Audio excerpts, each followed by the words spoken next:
With supply chains becoming more complex, you need to stay on top of the latest logistics developments. So if you work with logistics, you need the Beyond the Box podcast from Maersk. It's the easy way to keep up to date with everything from digital disruption in logistics to the need for supply chain resilience in today's market. Find out more and keep ahead of the game with the Beyond the Box podcast on logistics insights at maersk.com/insights. Whoa. Landing an account this big will totally change my landscaping business. It's going to mean hiring more guys and more equipment and new trucks for the new guys to drive the new equipment in. I don't know if I'm ready. You can do this, and Ford Pro FinSimple can help. Our experts are ready to make growing pains less painful for your business with flexible financing solutions that meet the needs of your business today when you need them. Get started at fordpro.com/financing. Hey guys, welcome to this week's podcast episode for the Financial Freedom Podcast. I'm really excited about today's guest. We're going to talk all about real estate investments, private money lending, financial independence, financial freedom. And our guest is Kevin Amolsch, and he's the founder and CEO of Pine Financial Group, which we talk about. And Kevin, welcome. Chris Hertz, great job on the pronunciation of my name. A lot of people get that wrong. You nailed it, man. But I am excited to be here. Thanks for having me. Yeah, we connected through Podmatch, but tell people about your experience and your background and what you do for clients. Sure. So I'll take you back. I got started in real estate super young. I was 21 years old. I bought my first house, and longer story short here, I rented it out with roommates, helped to pay for the mortgage and all of that. Then I went out and I got a student loan, even though I didn't need the money for school. I had the military paying my school for me, but I took out that money because I was cheap debt. And I used that as a down payment for a second property that I moved into. And then I kept that first one as a rental. So this was my first exposure to real estate as an investment. And what I saw was the cash flow every month. And I saw the appreciation, and I saw my tenant paying off my mortgage for me. And I just really fell in love with real estate investing. So I decided I wanted to invest more, but I wanted to do more than just invest in real estate. I wanted to turn it into a career. So that's how I got started in it. What I learned through the process of turning that into a career was I absolutely love the financing side of real estate. How you structure your deal, how you make your offer, how you talk to the seller has everything to do with how you finance it. So I just started focusing on that. I became a mortgage broker. Then I started raising private capital, bringing in funds from private investors, using that to loan out to help other investors do their projects. And now here we are, Pine Financial's a little over 15 years old, and we're cranking. We do 20-ish deals a month, and we're just helping real estate investors fund their projects. Yeah. I love that. I love my story similar. I just basically through home ownership and then through managing tenants and kind of small renovation, like through loans, using that money for down payments. It's incredible how that the power of real estate for financial freedom. There's no investment better. You can make more money in other things. Like you can go out and invent something and make more money than you could in investing in real estate or starting a business. But what I will say is that real estate investing is the only way that I found 100% guaranteed you'll be wealthy if you make smart decisions and you're in it for the long haul, because it does take time to accumulate, but it's like the guarantee. It really is. Yeah. And talking to so many successful individuals such as yourself, majority, I think, or probably 99+% wealthy individuals have real estate as a component, whether it's 100%, but they do have that as a component of their wealth. So talk about question is talk about you are more in now less of the active side, which I'm acting like flipping or landlord or these things, but now you're more of like passive and you're on the financing side. But talk about this idea of this transition from active to what you're doing now and the problems you're seeing. For example, like, with climate change, types of bust fires, all flooding, all of that. Yeah. So how I got into the passive side is, like I said, I was just falling in love with the financing side of the business. So when I was really young, I was just getting started. I didn't have any money. I was going to college. I was working part-time. I couldn't afford to go out and get loans. So I had to figure out, how do I accumulate real estate without loans. So I learned how to go into to negotiate with sellers in their living room and do creative financing. So we would do like long-term leases and then I would sublease it out to somebody else. Or we would do like a takeover payment kind of transaction, or owner would carry the loan for me, all of these different creative things. So I was just going in on the weekends into properties, into people's homes and just sitting down and see if I could help them. And so that's why I fell in love with the financing side of it. And then I got recruited to be a mortgage broker. This was back before even licensing was needed. So it was like truly, Christopher, the Wild West.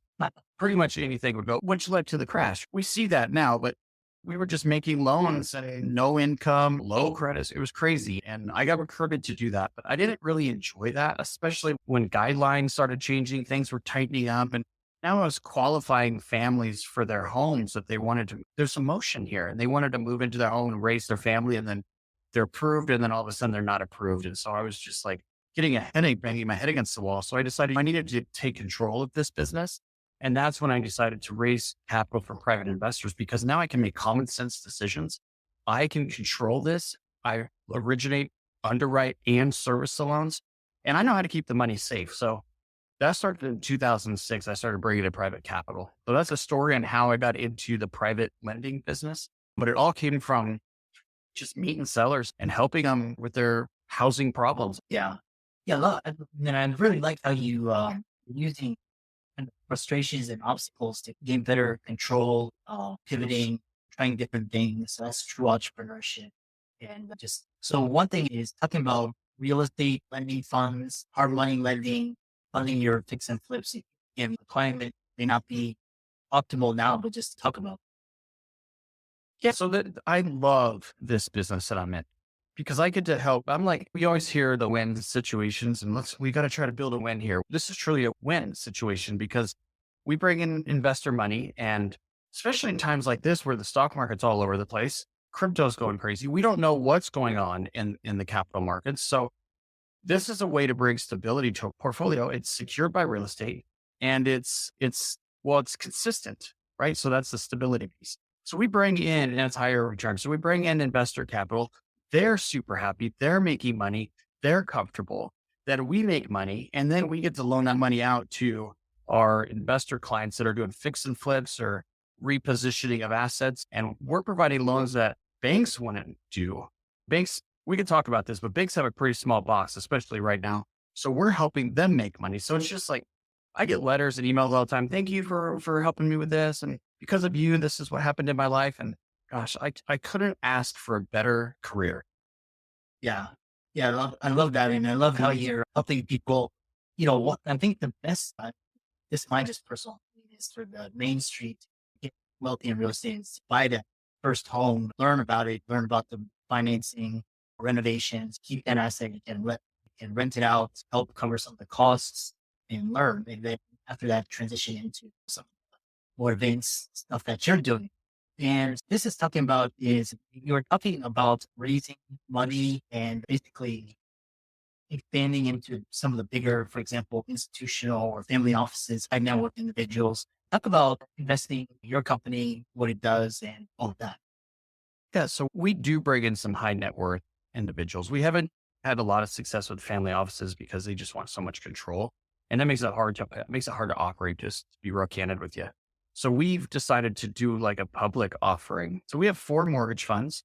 3 of them are all private. So it's just basically word of mouth. And then the last one's public. So we could advertise that. I could put a billboard on the side of the road. Hey, I'll pay you 8% backed by real estate.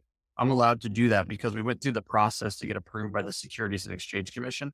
So I guess we've decided, instead of targeting the high net worth, we just want to help as many people as we can. So we take investments all the way down to $10,000. You don't need to be accredited. So we're just pulling a bigger pool of funds, accredited and non-accredited investors. And then we just pay a flat 8%. So it's very simple. And loan that money out to real estate investors. It's backed by the real estate. It's at low loan to values. We never go over 70% of the property's value. Look, I started investing in 2001, or that's when I bought my first house. You remember that was the bubble burst in that year, and 9/11 and all that. So I experienced all of that. And then I was heavy in 2008. I had almost 60 homes in 2008, and then that crashed. So I've lived through a couple of these now.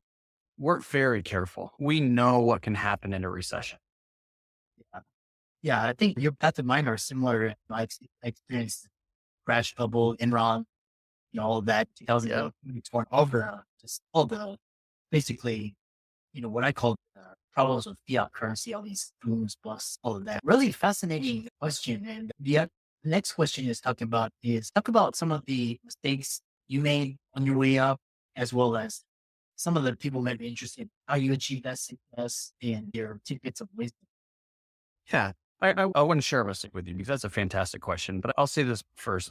So I chose to make real estate a career, right? So I went all in, full in.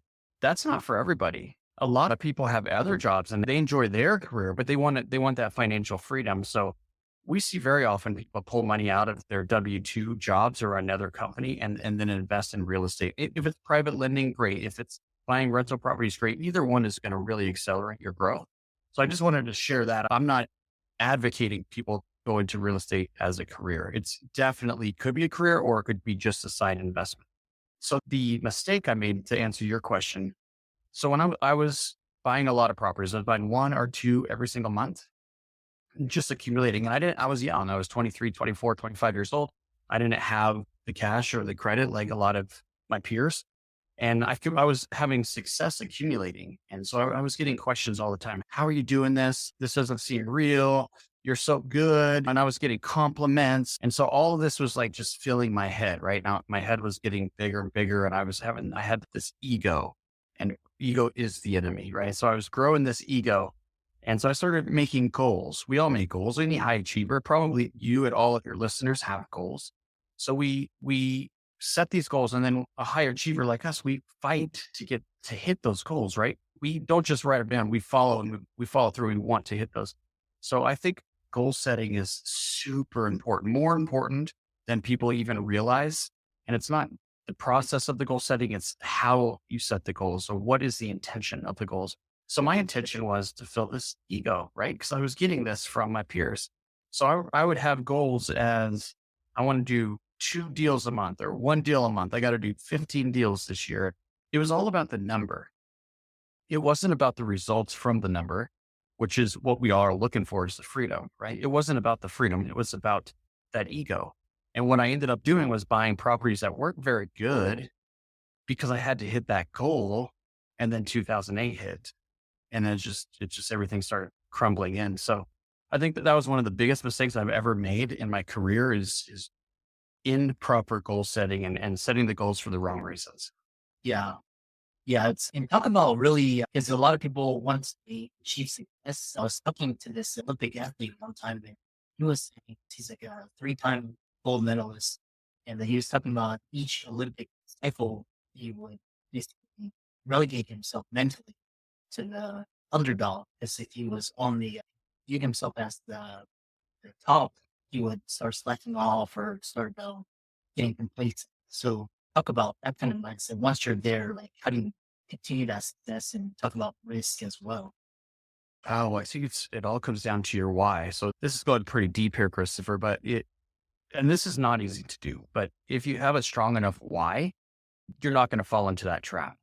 So getting a little bit personal here, but you asked a question. I was 9 years old and I lost my mom. She died of cancer, and my dad raised me, and he raised me, my sister, my brother, and he did it all by himself. And the sacrifice he gave up was his retirement. So he gave everything up so that he could raise me. And then he gets into his retirement age and he couldn't do it. He just didn't have the funds. So I was like, he gave up his life. He gave up everything for me. So I am going to help him retire. And that's a good why. If you have a why that's that powerful, much bigger than you, then you can't fail. Yeah, man. And I think we have very similar paths, because I lost my mom when I was 11, cancer as well. So I think I assume you're Gen X or kind of millennial. That's what I gather. So then talk about this idea of, we talked about the why, how you did it, and some mistakes that you learned on the way. Talk about how Client Financial, what it does, how it can help client. A lot of the people listening, they're interested in doing what you do, so how can they do that? Yeah. So again, we bring in private capital and we do have that public fund. So that's really a great way to do it. Now you don't have to go into a fund.